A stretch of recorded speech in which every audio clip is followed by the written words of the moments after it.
अब यहाँ पर एनसीईआरटी बुक का जो टॉपिक है 1.5.2, ये क्या है?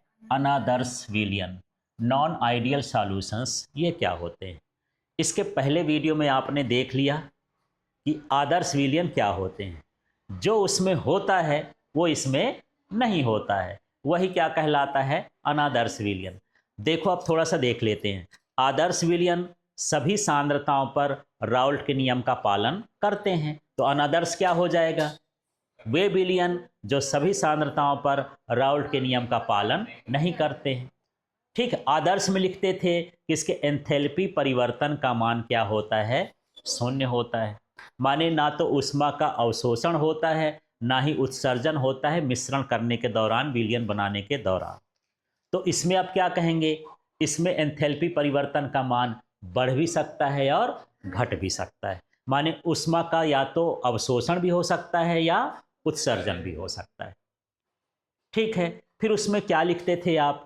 वहां पर लिखते थे आयतन परिवर्तन का मान क्या होता है? शून्य होता है। तो इसमें क्या लिखोगे? आयतन का मान या तो घट सकता है या क्या हो सकता है? बढ़ सकता है, माने शून्य नहीं होता है। ठीक, उसमें लिखते थे कि विलायक और विलायक के बीच का, और विलेय और विलेय के बीच का, और विलेय और विलायक के बीच का अंतरा आणविक आकर्षण बल समान होता है। इसमें क्या हो जाएगा? समान नहीं होता, उसके बल का मान घट भी सकता है और बढ़ भी सकता है। ये सारी चीजें लिख दोगे तो कौन सा विलियन बन गया? ये अनादर्श विलियन कहला गया। क्लियर हो गया? तो देखो यहां पर विलियन सभी सांद्रताओं पर राउल्ट के नियम का पालन नहीं करता है, तो वो क्या कहलाता है? अनादर्श विलियन। ठीक है, और वाष्प दाब पर इसका व्यवहार थोड़ा सा अलग अलग हो जाता है। ठीक है, जब राउल्ट का नियम पालन नहीं करता तो राउल्ट का नियम तो वाष्प दाब का नियम है। राउल्ट का नियम क्या है? वाष्प दाब, है ना? कि किसी घटक के उसका वाष्प दाब, आंशिक वाष्प दाब उसके मूल अंश के क्या होता है? समानुपाती। तो माने ये राउल्ट का नियम पालन नहीं करता, या तो वाष्प दाब इसका घटेगा या वाष्प दाब कैसा होगा? बढ़ेगा। ठीक है, तो इस तरह से यहां पर लिख सकते हैं कि इस प्रकार के विलयनों का वास्तविक वाष्प दाब राउल्ट के नियम के द्वारा अनुमानित वाष्प दाब से या तो अधिक होता है या क्या होता है? कम होता है। इसी चीज को दो तरीके से बोल सकते हो कि राउल्ट के नियम का पालन नहीं करता, या कह सकते हो कि जो वास्तविक वाष्प दाब है, ओरिजिनल वाष्प दाब है, या तो कम हो जाएगा विलियन के वाष्प दाब से, या उसके वाष्प दाब से क्या हो जाएगा? अधिक हो जाएगा। ठीक है, जैसे मान लो, मानते हैं कि 100 डिग्री सेल्सियस पर हम पानी मिलाए और साथ में कोई और मान लो नींबू मिला दिए, कुछ ऐसा चीज हम इसमें मिला दिए, मैं उदाहरण ले रहा हूं।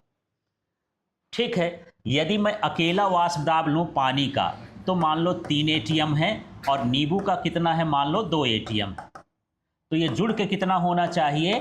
5 ATM। तो या तो 5 से अधिक हो जाएगा या 5 से क्या हो जाएगा? कम हो जाएगा। माने उसका वास्तविक दाब, वाष्प दाब कितना होना चाहिए? 5, लेकिन या तो 4 हो जाए या फिर 6 हो जाए, घट बढ़ जाए, माने वो राउल्ट के नियम का पालन नहीं कर रहा है। कैसा विलियन कहलाएगा? आदर्श विलियन कहला जाएगा। अनादर्श विलियन क्या? कौन सा विलियन? अनादर्श विलियन। तो वाष्प दाब के विचलन के आधार पर वाष्प दाब कभी घटता है और कभी बढ़ता है। तो अनादर्श विलयन कितने प्रकार के होते हैं?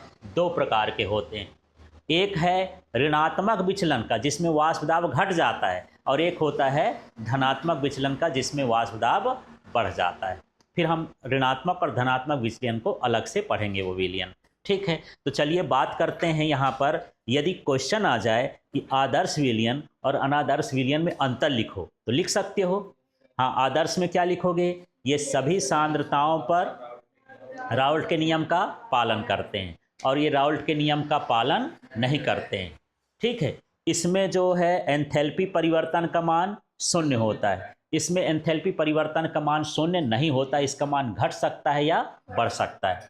ठीक है, इसमें आयतन परिवर्तन का मान शून्य होता है, और इसमें आयतन परिवर्तन का मान शून्य नहीं होता, मतलब आयतन विलयन का घट सकता है या बढ़ सकता है। फिर इसके अंतरा आणविक आकर्षण बल लिख सकते हो कि विलायक विलायक, विलेय विलेय और विलेय विलायक के बीच का आंतरिक आकर्षण बल, है ना, अंतरा आणविक आकर्षण बल क्या होता है? समान होता है। और इसमें क्या होता है यही पूरा लिखोगे कि विलायक विलायक, विलेय विलेय, विलेय विलायक के बीच का आंतरिक आकर्षण, अंतरा आणविक आकर्षण बल बराबर नहीं होता है। फिर इसके बाद उदाहरण दे सकते हो, इसमें लिख देना कि ये जैसे है बेंजीन है, टॉल्यून है, ये कोई भी एक उदाहरण दे देना। ये आदर्श विलयन बनाते हैं। इसके दो तरह के विलयन होते हैं, धनात्मक विचलन और ऋणात्मक विचलन। उनके उदाहरण बने तो ठीक है, नहीं हम कल अब देख लेंगे इसको। क्लियर हो गया?